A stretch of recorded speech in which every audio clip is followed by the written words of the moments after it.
ओम नमः शिवाय. नमस्कार सगळ्यांना. मी कविता नेहरे आणि तुमचं सगळ्यांचं स्वागत करते अन्नपूर्णा बाय कविता नेहरे या यूट्यूब चॅनलवर.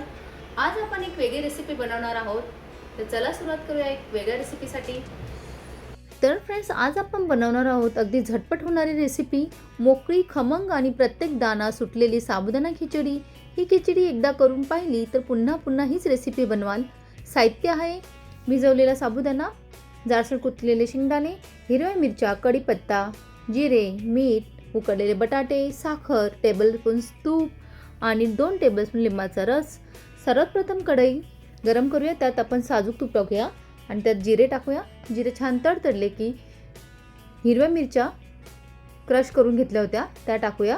कोथिंबीर टाकूया आणि छान असं परतून घेऊया. खूप पटकन होणारी खिचडी, ह्या पद्धतीने नक्की ट्राय करा. छान असं परतवायचं आणि त्याच्यामध्ये भिजलेले साबुदाणा ॲड करून मिक्स करायचं. काही खास टिप्स सांगणार आहे, व्हिडिओ शेवटपर्यंत नक्की बघा. साबुदाणा किमान 5 ते 6 तास किंवा रात्रभर भिजवून नंतर पूर्णपणे निथळून घ्या. शेंगदाणे ताजे भाजून कुटल्यावर चव अगदी छान लागते. याच्यात उकडलेला बटाटा आपण एक टाकूया, तोही छान असा मिक्स करून घेऊया. खिचडी जास्त वेळ शिजवू नका. दाणे पारदर्शक झाले की लगेचच गॅस बंद करायचा.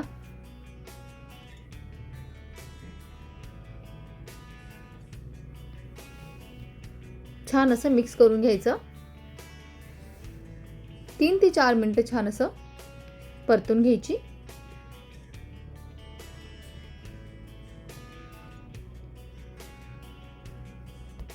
काही आणखीन टिप्स सांगणार आहे. साबुदाणा 2 ते 3 वेळा स्वच्छ पाण्याने धुवून घ्या भिजवण्या अगोदर, म्हणजे तो जास्तीचा स्टार्च निघून जातो.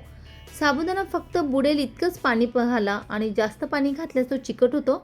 2 ते 3 मिनिटं झाकण ठेवून आपण छान असं वाफ येऊन देऊया आणि त्यात चवीप्रमाणे मीठ टाकूया आणि छान असं परतून घेऊया. परत 5 ते 6 तास सांगितल्याप्रमाणे रात्रभर भिजत ठेवा. भिजल्यानंतर अतिरिक्त पाणी ते पूर्णपणे निथळून घ्या. दाणा बोटांनी दाबल्यावर सहज मऊ झाला तर साबुदाणा योग्य प्रकारे भिजला आहे असं समजावे. मोकळी खिचडी हवी असेल तर भिजवलेल्या साबुदाण्यामध्ये 15 ते 20 मिनिटे चाळणीत ठेवून अतिरिक्त ओलावा निघू द्या. आणि एक महत्त्वाची टिप: साबुदाणा नेहमी हलक्या हाताने परतवायचा. जास्त ढवळल्यास दाणे तुटतात आणि खिचडी चिकट होऊ शकते. मध्यम आचेवर फक्त काही मिनिटे शिजवा. साबुदाण्याचे दाणे पारदर्शक दिसू लागले की समजा आपली खिचडी तयार आहे, परफेक्ट झाली आहे. शेवटी आपण एक सिक्रेट इन्ग्रेडियंट्स टाकणार आहे. हलक्या हाताने ते मिक्स करूया. ही छान अशी आपली खिचडी ऑलमोस्ट तयार होत आली आहे. नक्की ट्राय करू. मग अगदी झटपट होणारी रेसिपी आहे. छान असा स्वाद येतोय.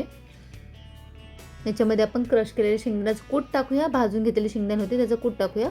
तोही छान असा मिक्स करून घेऊया. आपली खिचडी अगदी 5 मिनिटात तयार होते. आपली ही खिचडी ऑलमोस्ट तयार आहे. आणि सांगितल्याप्रमाणे साबुदाणा नेहमी मध्यम आचेवर शिजवायचा. जास्त आचेवर तो पटकन चिकट होऊ शकतो. आणि हो, मीठ आणि साखर योग्य प्रमाणात घातल्यास खिचडीची चव अधिक खुलून येते. आणि याच्यामध्ये लिंबाचा रस आपण टाकणार आहोत. आणि लिंबाचा रस नेहमी गॅस बंद केल्यानंतरच घाला, त्यामुळे त्याचा ताजेपणा टिकून राहतो. सर्व करताना वरून थोडेसे साजूक तूप घातल्यास आणखीन खिचडी खमंग लागते. दह्याबरोबर आपण साखर टाकणार आहोत. याच्यामध्ये छान टेस्ट लागते. नक्की ट्राय करा ह्याप्रमाणे खिचडी.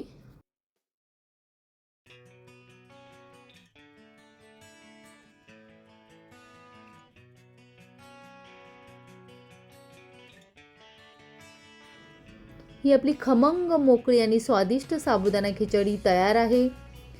गरमागरम दही, ताक किंवा उपवासाच्या चटणीसोबत सर्व करा. खूप छान लागते.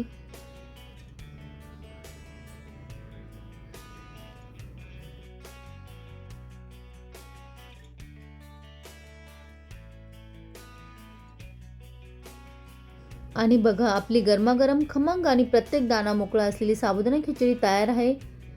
एक सर्विंग प्लेटमध्ये खिचडी काढून घ्या. वरून थोडंसं साजूक तूप, बारीक चिरलेली कोथिंबीर, आवडत असेल तर थोडंसं किसलेलं ओलं खोबरं घालून सजवा.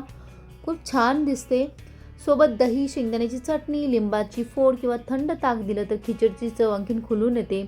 ही खिचडी नाश्त्यासाठी, उपवासासाठी आणि संध्याकाळच्या हलक्या जेवणासाठी एकदम परफेक्ट आहे. प्रत्येक घासात शेंगदाण्याचा खमंगपणा, बटाट्याचा मऊपणा आणि लिंबाचा ताजा तवाना स्वाद अनुभवायला मिळतो. तुम्ही ही रेसिपी नक्की करून बघा आणि कशी झाली ते कमेंट्समध्ये नक्की सांगा. तर फ्रेंड्स, हा व्हिडिओ आवडल्यास लाईक करा, शेअर करा, नवीन असेल तर सबस्क्राईब करायला विसरू नका आणि हो, बेल आयकॉनवरती नक्की प्रेस करा, जेणेकरून माझी नवीन रेसिपी आल्यास अपलोड केल्यास तुम्हाला नोटिफिकेशन लगेच येईल. पुन्हा भेटूया एक नवीन रेसिपीसोबत. तोपर्यंत बाय.